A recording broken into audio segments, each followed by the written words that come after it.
Welcome back, everybody. You know me and Sam. Frank, of course, from I'm the still Video here. Game I'm History still here. Foundation. We're joined by Mike Mahardy from GameSpot. Hey. We're going to talk about some canceled games. Cool. That Let's never do it. came out. What's, this is exactly the sort of thing that you try to I've been doing this kind of thing for a document. long time. Yeah. Yeah. So this is kind of where my game preservation career started. Was like 2002, 2003 when I started a website called Lost Levels, which was the first website that actually attempted to document the games that never shipped. Sure. And so unreleased games have kind of been my bread and butter in terms of preservation work for a long time. Before we jump into them, if you want to contribute, participate in what the Video Game History Foundation is doing, you can go to gamehistory.org/donate. I appreciate any Get help you guys involved. can do. So thank you very much. Where are we starting here with Blockout? An Blockout. NES game called Blockout. That's right. So Blockout was done by Technos, which was the guys who did like River City Ransom Yeah. and stuff like Yeah, that. World Cup soccer. Yeah. Volleyball. So they actually licensed Super it. Dodgeball, that's what I was Super thinking. Dodgeball. Love But it. there was also Super Spike V-Ball. Super Spike V-Ball. And they all look like little chibi characters. Right. This has nothing to do with the Kunio franchise. Okay. But, Blockout was sort of a 3D overhead Tetris. Oh, here it is behind us. Whoa, So- so future-y. Yeah, so this game actually, USA. it did come out on other systems. So there was an arcade version that Technos did. Okay. Actually was originally a computer game by a different company that Technos licensed from. But this is the unshipped Oh, I see. NES. It's kind of like backwards clacks. Yeah, I guess you could say that too. Yeah, it's kind of, Or is it like Weltris? well, it's, I haven't played Deep Welch's, cut. but that's Nobody Deep played cut, Welch's. deep cut Damon. But you have these 3D. More people played Welch's than played Blockout because Welch's came out. Right. Well, Blocktris, I mean, what is this game called? Blockout. Blocktris. It did come out on a lot of stuff. It's just not the NES. So, Okay. but this NES version is unique. It has a multiplayer mode. We'll probably see a bit of later. One thing I don't like about it is that Where's he gonna see how you can flip them all in 3D, Yeah. right? Yeah, this works pretty well, it seems like. It works fine, but here's the thing: the original version used 3 buttons to flip the pieces in 3D. Okay. The NES version Only has uses 2 buttons. 2. So moves that might take you like 1 button press before now could take you 3. So when you get And they're like, nope, cancel it. well, maybe I don't know if that's the reason, but Well, the it reason did- is it because did- of all the profanity, right? it's all of the very vulgar gratuitous game, yeah. cutscenes that happen later. Yeah. The American flag is definitely confusing. Yeah, I was going to ask you about that. What is that? You gotta have a Why is there- background. I mean, it's got to be something. So. Exactly. Well, I mean, Better than like a black screen. Tetris was Russian, so let's make Whoa, Blockout good American. All right. point. Yeah. It's like the Rocky IV of Point. 3D Tetrises. I actually, I like Blockout just fine. It's nowhere near as good as like a Tetris or whatever, but. The 3D effect is very pretty and nice, though. And it actually works better than it should, I think, on an NES. It's very hard for me to tell when the block is right up front there, like how long it actually is. Yeah, and like you can kind of train yourself to look at the grid because it's always snapped into a place on the grid. Yeah. All right, next up we're going to take a look at one of Sam's favorites, California Raisins, The Grape Escape. I discovered this game through Frank. I think you talked about it on Retronauts and on your site. I just remember obsessing over it. It's got a corn palace. It does have a corn palace. Tell us about the California Raisins. Well, the California Raisins were a couple of shriveled plastic raisins. there were more than a couple. Yeah, there was a lot. 8 of Whole them or band. something, right? They had a band, Yeah. and they promoted the California Raisin Council, Right. which was about selling raisins in things like Raisin Bran. So But, these are the mascots for raisins. Yeah. and they had a Christmas special, They did. and there was all Well, claymation. they were part of a Part of a Christmas special? Yeah, it Do They was have in a there. Saturday morning cartoon. They had a lot They of had stuff. a books check 'em out commercial. Okay. Wow. About books. Yeah. It's like guerrilla marketing of the early 90s. But this game was Whoa. going to be Capcom. Yeah, this is published, Capcom, right? yep. Which indicates quality, but it was only made by like 1 person. Well, it was made by, oh man, this is really testing my memory. I think they were called Radiant Software. Yeah. And it was a really small developer. A I lot of remember you developers were. describing it as like a very small team. Yeah, I actually, back in 2003, I interviewed the programmer of They're in the this Corn game. Palace.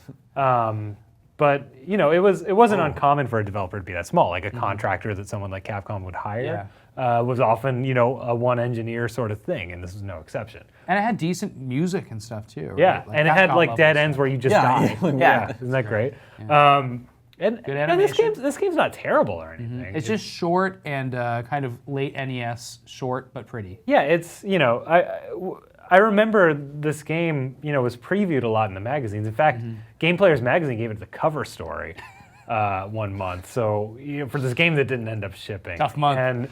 And in terms of people like me who are interested in unshipped NES games, this is always sort of a holy grail back then. So how did you find it? So this was found by a guy named Brandon that I didn't know at the time, who was... Thanks, Brandon. He was in a game shop, and someone came in with like 5 games that like didn't have labels on them and looked like they were It's like junk, one of those things I have dreams about. Yeah. And it actually happened to this Yeah, guy. and so they ended up being prototype cartridges from Capcom, and one of them was California Raisins, which Incredible. I don't know if he recognized it immediately or just was like, I'm not sure about this one, but he took a chance and bought it. And What do you think the other 4 were? I don't killing remember. me. I don't actually remember. What if one was New Kids on the Block? It wasn't. Do we know why California Raisins was canceled? No, we don't. It's not a terrible game. It's not a great game. It's just. They I probably kind of said this in peaked the last. popularity before this was Yeah, ready. I think that might be part of it, or it might have been equality. These enemies just other grapes. You know what? know where the And well, he's pompadour also is confusing. shooting like Yeah. grape juice. So There's a it's like, jelly that's kind of terrifying with Yeah. it. Right. Like if you think about being a raisin and being in a vat of like your own blood. Yeah. All right, next Comforting. up is something called Hit the Ice. I love Hit for the Ice. NES. Is this a hockey game? What is So this Hit the game? Ice was a hockey game. It was an arcade game originally by Taito. It came out on a whole bunch of systems, actually. It was ported all around. But the NES port is very special because they added a quest mode. So you don't just play hockey. You can play a hockey quest where you walk around on an overhead map like Dragon Quest style. Through like a fake America kind of. Yeah, and you like go around houses and like get items and like fight in random hockey battles. So like you'll be- Taito wasn't like in the RPG business at the time. no, not right? at all. But I love this era of games where they just added RPG stuff to games for no reason, just because like it was popular in Japan. Or to like, add- to yeah. have RPGs. I mean, and some games came home from the arcade in better form, like Rygar. yeah, absolutely. And yeah. that was actually better. But Yeah, and they added but then RPG there was stuff the to it. frivolous RPG stuff. You're like, okay. Yeah, like there were Do other you need games. HP for everything? There, on the TurboGrafx, there was a tennis game like this, and there was a racing game like this too, Wow. where you would just get in random, tennis matches. And yeah, I just think this game's really funny. Like, That's hilarious. The quest mode was only in this version? correct. It was only ever in this version, which again didn't come out. This one, actually, if you guys watched a previous segment on Sunman, it came from the same person that I found in Spain. Wow. This was back in 2002. There was a guy in Spain selling like prototype dev cartridges on eBay. He had tons of them. I just asked him for a list of what he had because he was doing like one at a time, and I found all the unreleased games and I just bought them all off of him. I bought like 5 unreleased games at the same time, which is actually the greatest find anyone's ever Yeah, had in it's terms of unheard of. unreleased games. Yeah, there's no breaking that record. Yeah, and I don't think there is actually at this point. And yeah, I think they were like maybe magazine review copies in Spain or something. Do these hockey players look odd to anyone else? They They're look so like they're blobby. mashed potato Yeah, monsters. Yeah. Yes, I think that's what they are. Play fighter They're all in terrible shape. The animation's great. Yeah. The ref is very Look at similar. him. Watch what happens to the ref. He's out of there. Oh, I just noticed their faces at the top of the screen too. That was Hit the Ice. Now what about Mer Wars? So this is a Super Nintendo, this is a very early demo. I think this is an interesting one to show off. Well, first of all, because it's really weird.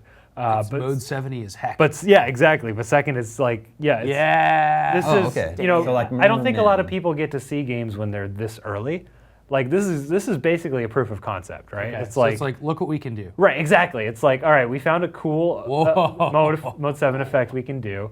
We think the ocean's that an shark. interesting environment. That shark's awesome. Yeah. And so here's a demo. So the engineers might like show this demo to a potential client that might fund a game. Yeah. And be like, hey, we're thinking of doing something like this. What do We you kind of see these now, like when a console is revealed and you go to E3 and like for the Wii U, there's like a Zelda demo, but it was nothing like the Zelda game that's about to come out. Right. It was like this realistic demo where Link's just stabbing a spider. Or like, yeah, I remember And it looked impressive. the E3 when they showed the original DS. I remember they had a demo where you were just like carving watermelons and stuff. Yeah. It was just like, look what you can do. And with now you need to stylus. track down those prototype games. Oh, that's, nothing gets out of Nintendo Nintendo. It's not going to happen. That's a few things have, but Just wait, some guy in Spain. some guy in Spain has stolen the Nintendo archive of DS demos. So does that count as a canceled game though? If it's just a prototype? That's a really interesting philosophical debate. It's not like we don't day. know that this game may have been commissioned Yeah. at some point. We don't know. This demo was in the collection of Howard Phillips.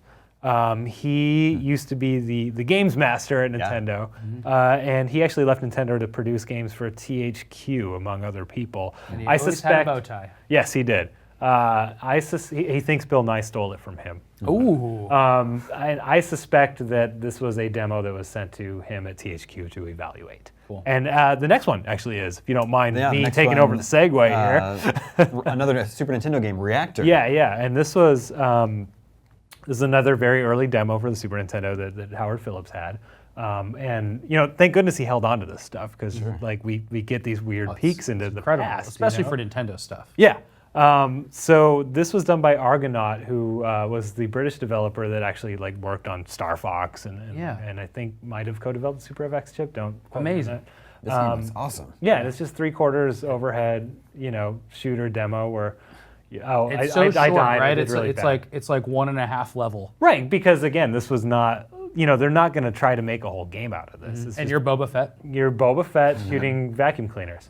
There's a vacuum cleaner right there. There's a toaster later on. I too. mean, it's a premise. Yeah. Oh, I like the aliens or Yeah, Yeah. and then there's a bad guys counter, and as soon as you've killed 8 bad guys, the demo ends. But this is another situation where it's like, hey, we built this engine. We have this concept of a sci-fi game with weird robots and sort of an exploration mechanic to it. It seems like you're basically done after you come up with this much of a game. I mean, I'm surprised that things would ever get canceled Ship it. at this point. Yeah, ship it. Well, you ship this, come on. Just have to implement the final boss, which is like No, a Dyson vacuum. I mean, this isn't done. I mean, this is like, okay, we've been working on this for like 2 weeks. Here's a demo, right? Oh, do it. Okay, 6 months of banging your head against a desk, like fixing bugs. And that's game development, my friend. Yep. That slime is pretty cool. Yeah. Slime's a Perfect very nice ooze. effect. Whoa, what's The that? weird brain. Big brain? Yeah. This game looks awesome. It couldn't have come out as Reactor, though, because Gottlieb made a arcade game called Reactor. Was it arcade? Yeah, I thought When? it might have When? been. Oh, there's a toaster. In, like, There's a 83. toaster. There's a toast at you. Yeah. And it's really cool. It's like a trackball game. Is the concept, music. is this like a maximum overdrive situation where machines have come to life? I don't know the story of Argonaut, and I don't believe anyone does, except maybe someone who worked on this. Although I wouldn't be surprised if they kind of forgot too. Yeah. But that does bring up an interesting discussion point of like why, the sort of utility of finding artifacts like this, right? Is like if you're talking to an ex-Argonaut person, like you can bring up this thing that they maybe forgot about, and that'll really help them, get back into that mindset and tell you more about it. And maybe there's really interesting history with this game. We don't know. I have yet to track down Like anyone Dylan who worked on Cuthbert this. might have worked on it. Totally, who yeah. made We Star don't know. Fox Yeah, and X. exactly. Like, and this might have been like an early concept for something else he did, but it's like it's a missing link in someone's career that we now have access to as historians. Tip to all you young journalists: get the scoops. Yeah, go out there and get it. We're going to jump to the PlayStation 2. Yeah, where- and this one, I'm going to tell you the title because it's not on your sheet. It's called Tiny Toon Adventures: Defenders of the Universe. Defenders of the Universe. That is the full It's very, title. And you said it's for PlayStation 2? PlayStation Because 2. I feel like Tiny Toons wasn't as popular in the PlayStation 2 era as it was in the, say, Super Nintendo That is a era. very ethnocentric opinion, my Okay, friend, gotcha. because Please outside of explain. the United States, Tiny Toons was actually a very big franchise for a very long time. That's why you actually see a Game Boy Advance Tiny Toons game at the same time. And that's why there's no American flag in the background of this game. Right. Strike one. But yeah, this This is isn't an actually adventure, it's just a football game. this is a tutorial because this is an action adventure game where you pick up and throw stuff. And this was made by Treasure. Oh. This is a lost treasure game. Well, It's the that's- guys who made Gunstar that must be a Heroes shame and then. Bang.io and yeah. And it's an interesting game. I'm not going to say it's a good game, but it has a lot of interesting, weird ideas and mechanics, which is true of just about every treasure game, I'd say.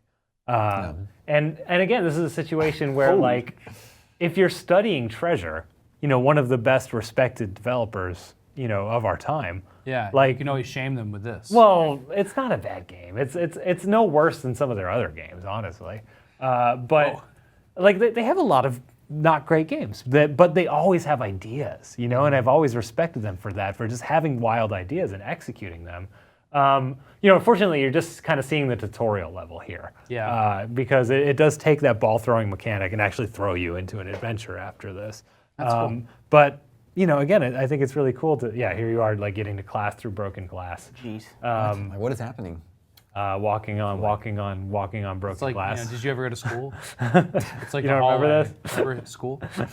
Freshman year was the worst. This was Zach playing. He was very bad at this. Let's make fun of Zach. This looks Okay. difficult. Yeah, it does look difficult. But yeah, it's just neat to be able to like, you know, have a piece of Treasure's history. And actually, this is, if you're able to follow everything they've done, this is actually sort of a spiritual successor to a strange little like dodgeball game they did on the PS1. Like this is sort of the pseudo sequel to it, but with Tiny Toons characters. Huh.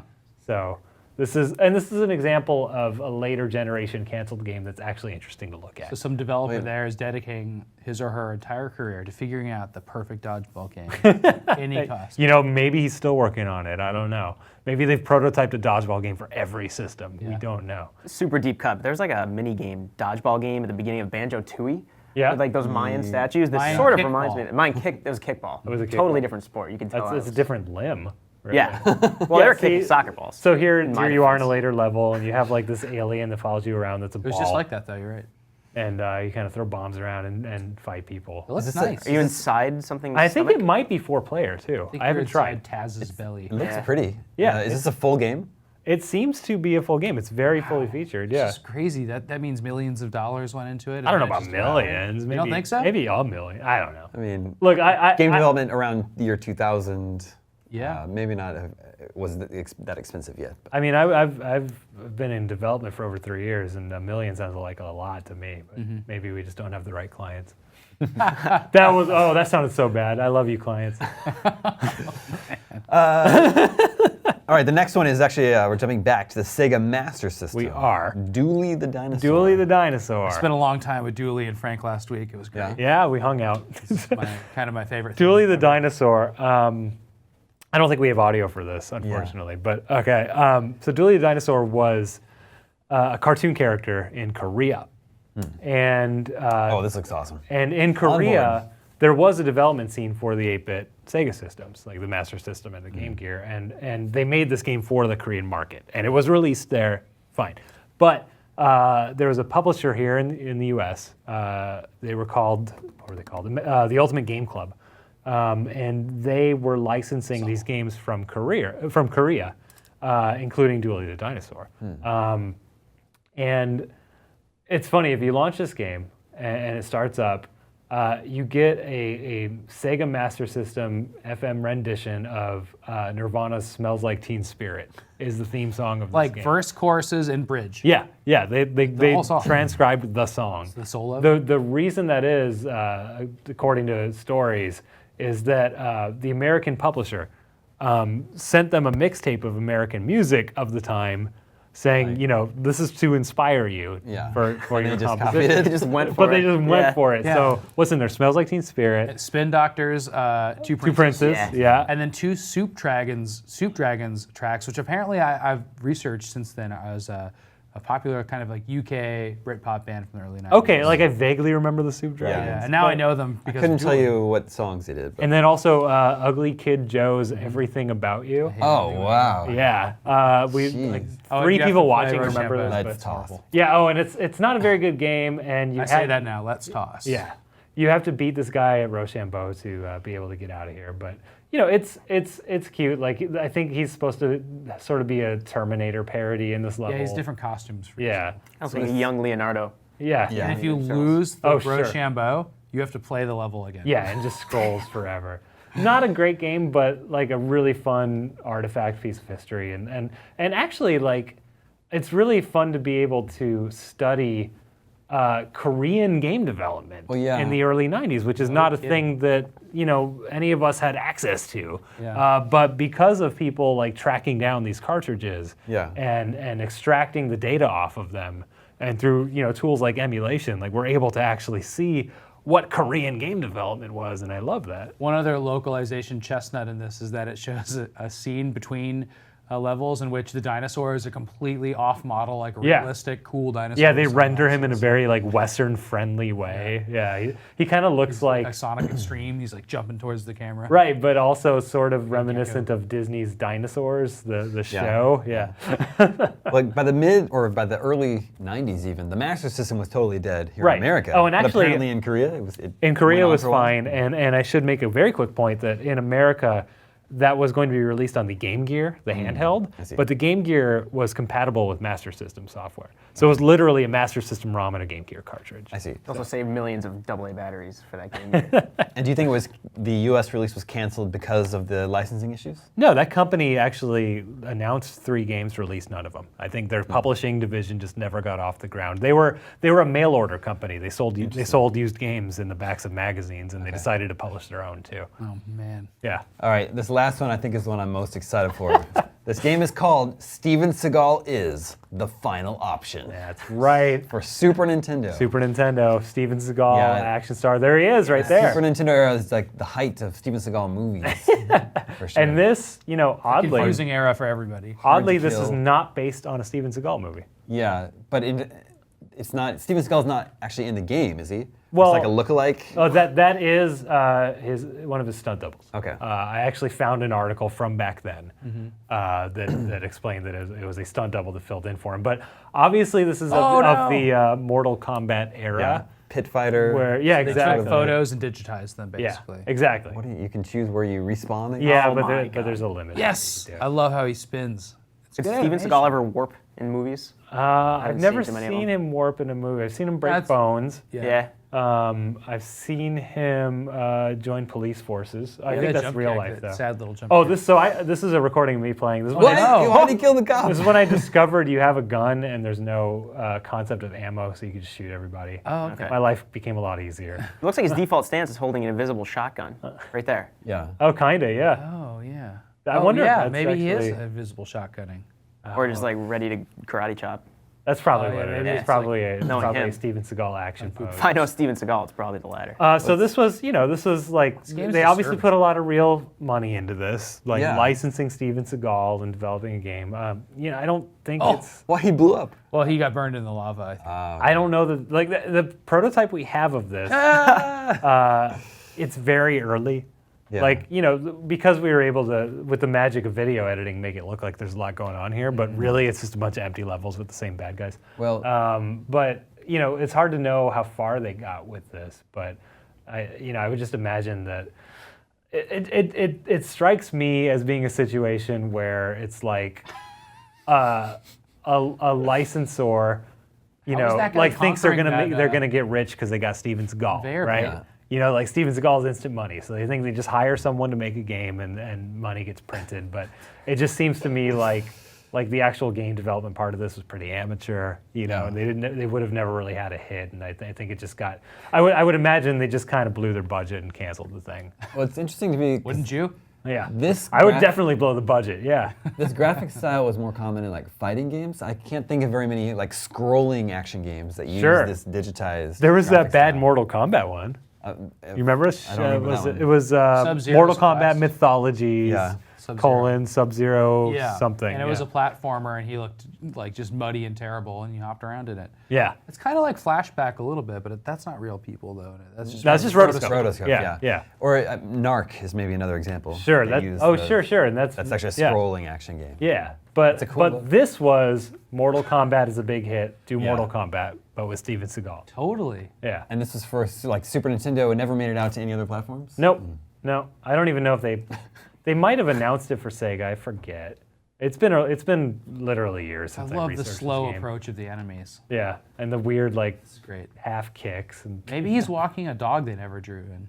But I Maybe they think took his dog. I think That's why He's having Phantom Dog. early John Wick. It's a nice little slice of history of this weird time. I mean, like, if you've ever seen Batman Forever on the Super Nintendo, it's kind of like this in that it's, photo digitized platforming that because they're so focused on the animation, nothing snaps, like everything's just very slow and deliberate. Like his bad predeterministic jump, when you're trying to jump these platforms, is just, you can't time it, and it was not a very promising game. But I think it's a perfect game. It's 10 out of 10. 10 out of 10. All right, we'll play it after California the stream. Raisins. Very cool. That's a quick look at some canceled games, some very interesting games, the exact Thanks. type of thing that you try to document with the Video Game History Foundation. Next up, I think you're going to be playing a game called Dino Hockey. I am. And then I think That is it. So I'm real quick, just to make this exciting. It's an unreleased game like these. No one's ever seen before. So these have been around forever. We've seen dinosaurs and hockey in this segment. I've not even played Dino Hockey yet. Now get them combined. All right, that is coming up right after this. All right.